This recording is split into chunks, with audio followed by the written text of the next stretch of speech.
अब वैदिक काल, ऋग्वैदिक काल में, उत्तर वैदिक काल में छोटे छोटे जनपद बने थे। अब छोटे छोटे जनपद मिलकर एक बड़ा क्षेत्र बना जिसको महाजनपद कहते हैं।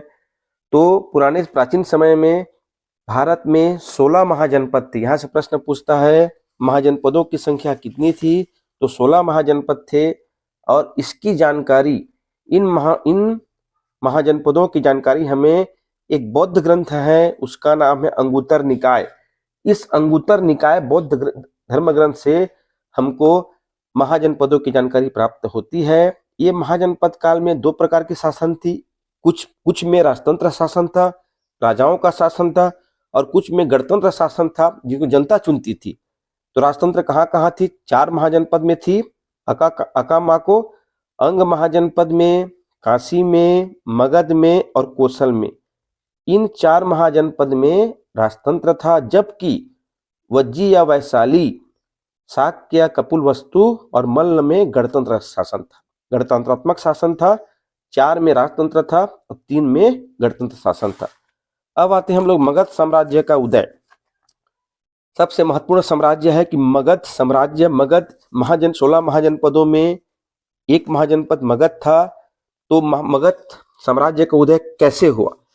तो सबसे पहले हम देखते हैं इसका काल। तो मगध साम्राज्य का काल का समय है 544 ईसा पूर्व से लेकर 323 ईसा पूर्व तक। 544 ईसा पूर्व से लेकर 323 ईसा पूर्व तक का समय मगध साम्राज्य का उदय, मगध साम्राज्य का समय है। अब देखते हैं इसके कारण क्या क्या थे। मगध साम्राज्य के उदय होने का, अस्तित्व में आने का, आविर्भाव होने का कारण क्या क्या था? तो सबसे पहले कारण था भूमि उपजाऊ। भूमि उपजाऊ था, कृषि की उपज अच्छी होने लगी। दूसरा, दक्षिण क्षेत्र में लोहा अधिक मिलता था। लोहा अधिक मिलने के कारण औजार और सेनाओं के लिए हथियार बनने लगे। तीसरा, प्राकृतिक संपदा ने, जो प्रकृति द्वारा प्रदत्त जो संपदा है, उसने मगध को शक्तिशाली बना दिया। अब आते हैं मगध साम्राज्य। मगध साम्राज्य में हर्यक वंश। मगध साम्राज्य में जिस वंश ने पहला शासन किया उस वंश का नाम है हर्यक वंश। और हर्यक वंश के संस्थापक जो राजा थे उनका नाम है बिंबिसार। यह बिंबिसार जो राजा थे ये बौद्ध धर्म के अनुयायी थे, और यह पहला भारतीय राजा था बिंबिसार जिसने प्रशासनिक व्यवस्था को सुदृढ़ किया था, प्रशासनिक व्यवस्था को मजबूत किया था। तो जो मगध साम्राज्य है, इस मगध साम्राज्य में जो सबसे पहला वंश जिसने शासन किया उस वंश का नाम है हर्यक वंश, जिनके संस्थापक बिंबिसार थे। ये पहला राजा थे जिसने प्रशासन की व्यवस्था को सुबल दिया, मजबूत किया। बिंबिसार की राजधानी राजगृह थी। बिंबिसार की राजधानी राजगृह थी और इसने विवाह किया था वैशाली की राजकुमारी से। इसने वैशाली की राजकुमारी से विवाह किया था और दूसरा शादी किया था कौशल की राजकुमारी से। जब ये कौशल की राजकुमारी से शादी किए तो इनको जो काशी शहर है इनको दहेज में मिला था। किनको? बिंबिसार को। बिंबिसार ने पहला विवाह किया कौशल की राजकुमारी से, कौशल की राजकुमारी से शादी किया, दहेज में इनको काशी मिला। दूसरा शादी किया वैशाली की राजकुमारी से और इन्होंने चंपा पर अधिकार किया। ठीक है, इनका कार्य था, मतलब इनका सोचना था कि और जो आस पड़ोस के जितने अड़ोस पड़ोस जितने महाजनपद उन पर अधिकार करना। तो इन्होंने विवाह के द्वारा कौशल की राजकुमारी से शादी किया, काशी दहेज में मिला, चंपा पर अधिकार किया और वैशाली की राजकुमारी से शादी किया। अगला, इन्होंने महात्मा गौतम बुद्ध की सेवा में अपना एक इनका राजवैद्य था, मतलब कहें डॉक्टर, राजवैद्य जीवक को उनके इलाज के लिए भेजा। महात्मा बुद्ध की सेवा में बिंबिसार ने, इनका एक राजवैद्य था, राज्य का वैद्य था, डॉक्टर, जिनको उन्होंने जीवक को भेजा। इनके बेटे का नाम था अजातशत्रु। बिंबिसार जी यहाँ तक समाप्त हो जाते हैं। बिंबिसार के बेटे का नाम था अजातशत्रु। ये बिंबिसार का बेटा था। इन्होंने अपने पिता की हत्या कर दी। अजातशत्रु ने अपने पिता की हत्या कर दी। पिता बिंबिसार की हत्या के बाद उनके पुत्र अजातशत्रु गद्दी पर बैठा।